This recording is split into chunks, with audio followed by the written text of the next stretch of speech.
3000 साल से भी पहले मिस्र की धरती पर एक अद्भुत कहानी घटी। ये कहानी है गुलामी, विश्वास, साहस और आजादी की। ये शुरू होती है हिब्रू लोगों से जो अब्राहम के वंशज थे। अकाल से बचने के लिए वे मिस्र चले गए थे।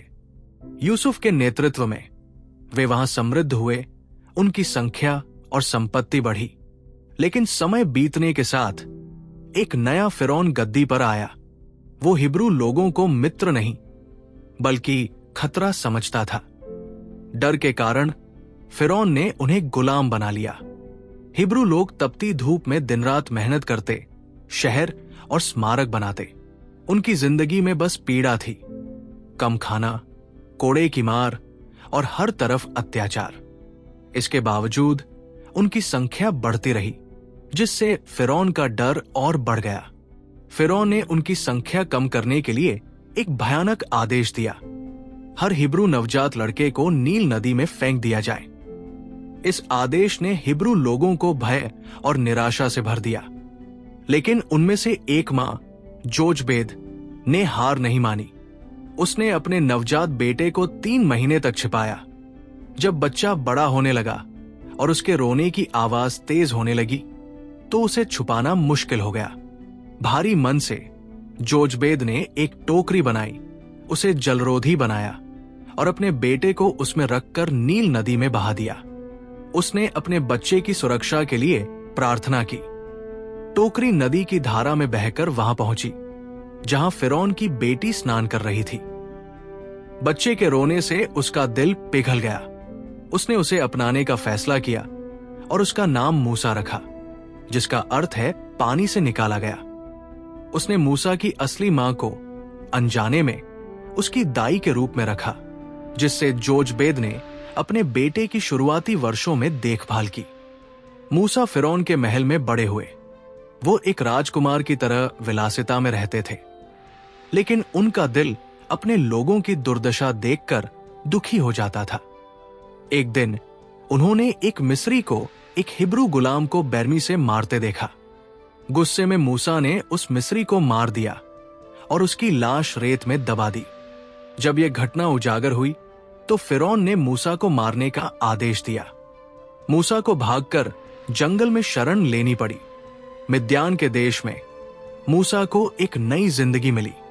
एक दिन जब वो एक कुएं पर आराम कर रहे थे तो उन्होंने देखा कि कुछ महिलाएं अपने पशुओं को पानी पिलाने की कोशिश कर रही थी, लेकिन गडरिये उन्हें परेशान कर रहे थे।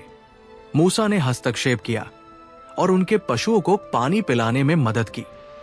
इन महिलाओं में से एक, सिप्पोरा, मूसा की दयालुता से प्रभावित हुई।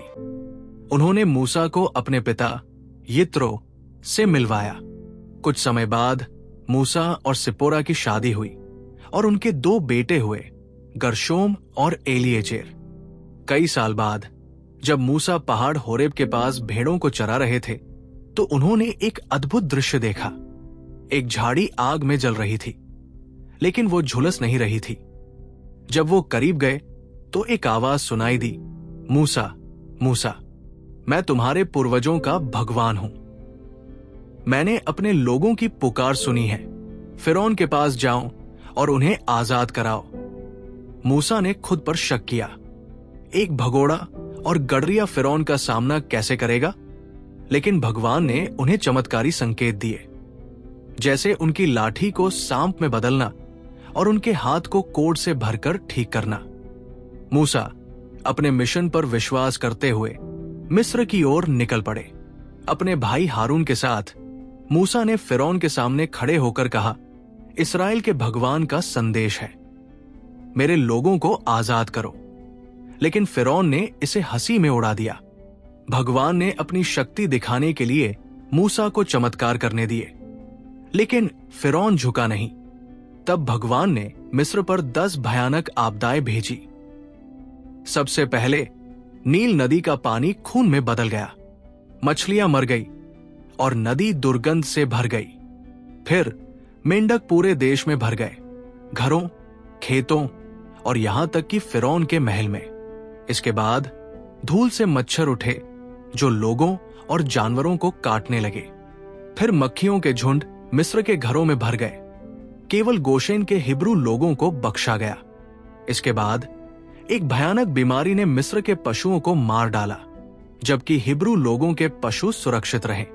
छठी आपदा में मिस्रियों और उनके जानवरों के शरीर पर दर्दनाक फोड़े उभर आए। फिर आग के साथ ओलों का तूफान आया, जिसने खेतों और पशुओं को तबाह कर दिया। इसके बाद टिड्डियों के झुंड आए, जिन्होंने ओलों से बची हुई हर चीज को खा लिया। फिर 3 दिनों तक मिस्र में गहरा अंधकार छा गया, इतना घना कि कोई देख भी नहीं सकता था। लेकिन हिब्रू लोगों के घरों में रोशनी बनी रही। आखिर में सबसे भयानक आपदा आई, मिस्र के हर परिवार के पहले जन्मे बच्चे की मृत्यु। लेकिन भगवान ने मूसा को निर्देश दिया कि हिब्रू लोग अपने दरवाजों पर मेमने का खून लगाएं। ये निशान मौत के दूत को उनके घरों को छोड़ने के लिए कहेगा और उनके बच्चों को बचा लिया जाएगा। आधी रात को मिस्र के हर परिवार का पहला बेटा, यहां तक कि फिरौन का बेटा भी मर गया। इस त्रासदी से टूटकर फिरौन ने मूसा से कहा कि वो अपने लोगों को लेकर चले जाएं।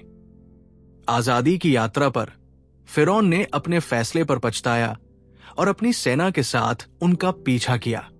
उसने मूसा और हिब्रू लोगों को लाल सागर के किनारे घेर लिया। लेकिन मूसा ने अपनी लाठी उठाई और पानी 2 हिस्सों में बंट गया। हिब्रू लोग सूखी जमीन पर चलते हुए पार हो गए। जब फिरौन की सेना ने पीछा किया तो पानी लौट आया और पूरी सेना डूब गई। रेगिस्तान में भगवान ने मूसा को सीने पर्वत पर बुलाया, जहां उन्होंने 10 आज्ञाएं दी, नियम जो हिब्रू लोगों के नए जीवन का मार्गदर्शन करेंगे। लेकिन मूसा की अनुपस्थिति में लोग अधीर हो गए। उन्होंने एक सोने का बछड़ा बनाया और उसकी पूजा करने लगे। जब मूसा वापस आए और ये देखा तो वो क्रोधित हो गए और पत्थर की पट्टिकाओं को तोड़ दिया। फिर भी उन्होंने भगवान से अपने लोगों के लिए क्षमा मांगी और भगवान ने अपना वादा फिर से किया। 40 साल तक मूसा ने अपने लोगों को रेगिस्तान में नेतृत्व दिया, उन्हें विश्वास और धैर्य सिखाया। हालांकि वो वादा किए गए देश में प्रवेश नहीं कर सके, उन्होंने अपने लोगों को उसकी सीमा तक पहुंचाया। एक पहाड़ी से मूसा ने अपने पूर्वजों को दिए गए उस देश को देखा, ये जानते हुए कि उनका मिशन पूरा हो गया है। मूसा की कहानी विश्वास, दृढ़ता और दिव्य उद्देश्य की शक्ति की कहानी है। एक ऐसा इतिहास जिसने अनगिनत पीढ़ियों को प्रेरित किया है।